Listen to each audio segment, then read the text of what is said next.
Hey you guys, I'm going to read a case out of Encyclopedia Brown's book. I was babysitting a couple nights ago and was reading this to them before they went to bed. And I'm choosing to read it to you guys because I found almost a bit of innocence and a time that I got to use my imagination again. Haven't really found the time to do that. So I thought that maybe you guys could do that with me. So this is The Case of Cupid's Arrow. Ty Taylor was the youngest ladies' man in Edaville. He was always holding some girl's hand, but on the morning he entered the Brown Detective Agency, he was holding an arrow. "Look what Cupid shot at me," he said. "Am I lucky that he missed? Feel the point." Encyclopedia felt the point. It was sharp as a needle. "You could have been killed," he agreed. "I want to hire you right away," said Ty, banging 25 cents on the gasoline can. Encyclopedia did not touch the money. "You ought to write to Miss Lonelyhearts at the newspaper," he said. "She gives good advice on love. Cupid is out of my line." "Maybe Cupid shot the arrow," said Ty, "or maybe a jealous rival is out to get me." "You stole someone's girlfriend?" asked Encyclopedia. "Certainly not," said Ty. "At the moment, I'm crazy over Ruth. So is half the class. Some kid might be out to win her for herself by shooting all of her admirers. In a week, Edaville may look like Indians raided it." Encyclopedia pictured arrows flying and half the fifth grade class wiped out. This was an emergency. "I'll take the case," he said quickly. "Tell me what happened." "Less than an hour ago, I was sitting under a tree thinking about Ruth," said Tyrone. "I figured if I brought her a present, she'd think about me too. But I'm broke. Then all of a sudden, the arrow hit the tree right above my head." Tyrone reached up. He pretended to pull the arrow from the tree. "If I were 3 inches taller, I'd have been a goner," he said. "And if the arrow didn't get me, the diamond would have knocked me silly for a month." From his pocket, Ty pulled out a diamond. It was the biggest diamond Encyclopedia had ever seen. "The diamond was tied to an arrow," said Ty. "The perfect gift for Ruth. See what I mean about Cupid?" "You'd better show me where you were sitting," said Encyclopedia. "I was sitting under one of Mr. Crane's trees," said Ty. Mr. Crane was one of the richest men in Edaville.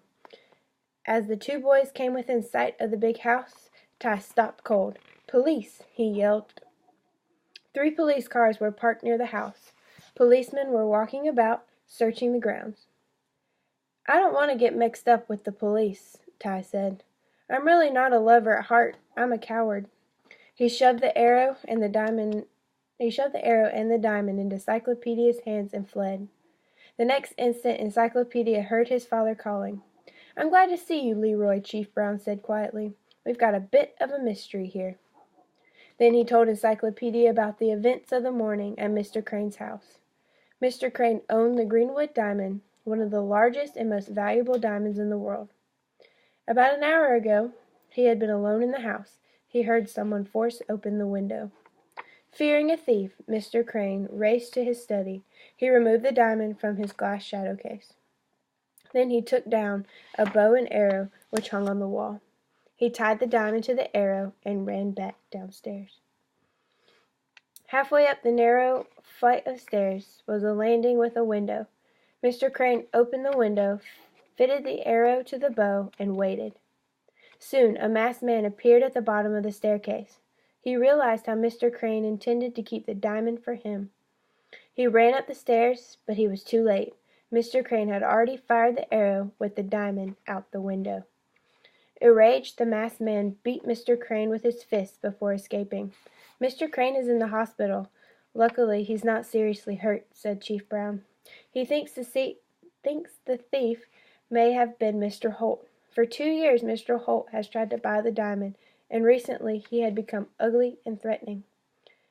"Have you questioned Mr. Holt?" said Encyclopedia. "Not yet. I'm having him picked up and brought here," replied Chief Brown.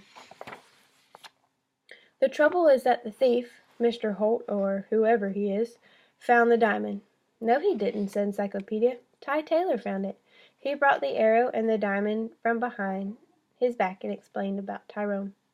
Then he said, 'If Mr. Holt was the masked man, I think I have a plan to trap him.'" Encyclopedia unfolded his plan as Chief Brown put the arrow and the diamond in the patrol car. Father and son were standing at the bottom of the narrow back staircase when Mr. Holt was brought to Officer Parks.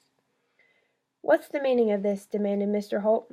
Chief Brown said, "Mr. Crane was beaten up this morning by a masked man. His Greenwood diamond is missing. Where were you in the house this morning?" "Were you in the house this morning?" "No," yelled Mr. Holt. I have no idea what this is all about. But if the diamond is missing, find it. I want to buy it." Chief Brown stared at the narrow staircase. "The diamond won't be hard to find," he said. "It's only an arrow flight away." "Then what are you standing there for?" shouted Mr. Holt. "Go outside and hunt for it." "Put him under arrest," Chief Brown snapped to the officer. After Mr. Holt was dragged away, Chief Brown said, "Your plan worked fine, Leroy."